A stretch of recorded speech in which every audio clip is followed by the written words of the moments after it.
Well, taking money out of your 401k before you retire is about to get a bit easier, but is it the right move? I think I know the answer to this one. Joining us to discuss is financial expert and author of Everyday Millionaires, Chris Hogan. Chris, good to see you again. Well, thank you. It's good to be back. It's interesting because this rule will go into effect in 2020, right? Yes. And the government making it easier for people to take money out of their 401k. I'm kind of joking in that I already know this, but it isn't a good idea to take money out of your 401k. No, it really isn't. I mean, if you think about this, people are working long and hard to try to provide for their dreams and their future. The last thing you want to do is to stop that growth. And whenever you take money out of a 401k, that's exactly what's happening. And the government thinks it's doing a favor. It's thinking that it's helping people by allowing them this hardship access to this money. But in reality, what this is going to do is allow people to work longer, harder, and it means they're not going to be able to live their dreams.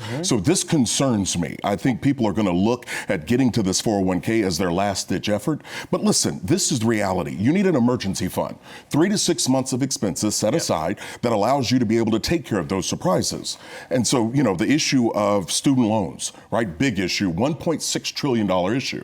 This is not something parents need to fill the pool to provide for. And unfortunately, a lot of people are looking at their 401k as a way to take care of their kids' education. Yeah, because that's the hardships we're talking about, right? It's either healthcare expenses that might come up, education costs as well, unforeseen problems, or actually even spending on housing. So all of these are kind of there. But let's be careful and not call some of those emergencies, right? Your kid's educational expense is not an emergency, right? You knew they were growing up and they were either going to go to college or go to trade school. Healthcare issues, yes, that can be an emergency. But housing isn't even an emergency. We've got people that are buying too much house. I call it house poor. They're spending too much. So what people need to do is take a deep breath and realize the government's not going to save the day.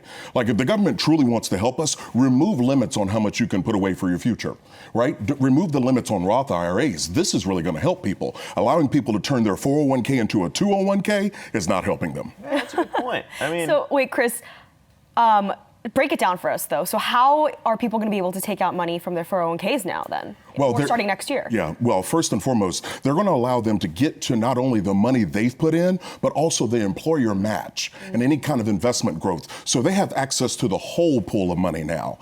Also, they're not going to be required to take out a loan before they can get a hardship. That used to be the thing that would stop people, because if you took out the loan, it had to be paid off within a certain period of time, or if you left the company or were fired, it was due and payable within 3 to 6 months. Well, this was a caveat that kept a lot of people from doing it. So what they're doing now is opening it up for them and allowing them to be able to get to it for a myriad of reasons that aren't necessarily hardships. Now, people should have access to their money, but I'm saying by taking a little deep breath, taking on an extra job, getting more serious with your budgeting, you're going to be happier in 15 or 20 years that that money was allowed to grow instead of you pulling it out and you're trying to figure out how to make ends meet.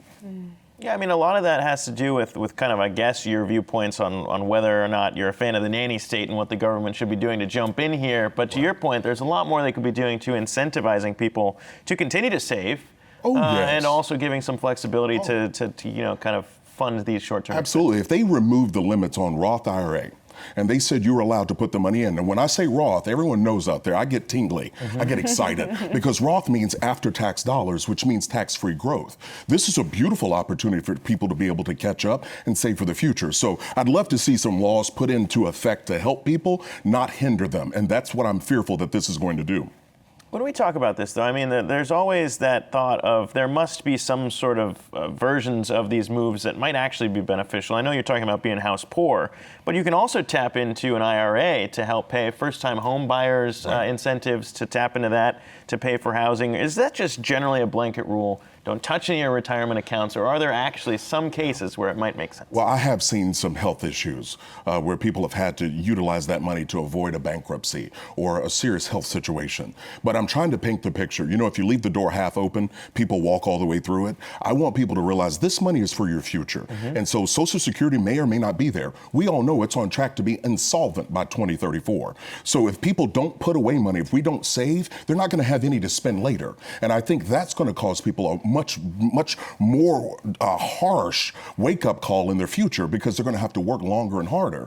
And when they should have been in their golden years having fun. So I just want people to take control of their future, get on a budget, get yourself out of debt, start to save for an emergency fund, then invest, and leave the money alone. Even if it becomes a little bit easier, a little bit more tempting to go ahead and tap it, don't let the government tell you what you can do. You have your own dreams. Yeah. I want you to live them. All right, Chris Hogan, delivering the good advice there. Appreciate you joining us again, my friend. Good to see you again. Hey, investors, Zach Guzman here. Are you interested in learning more about the markets and getting the latest financial news? Well, then click right here to subscribe to our Yahoo Finance YouTube channel.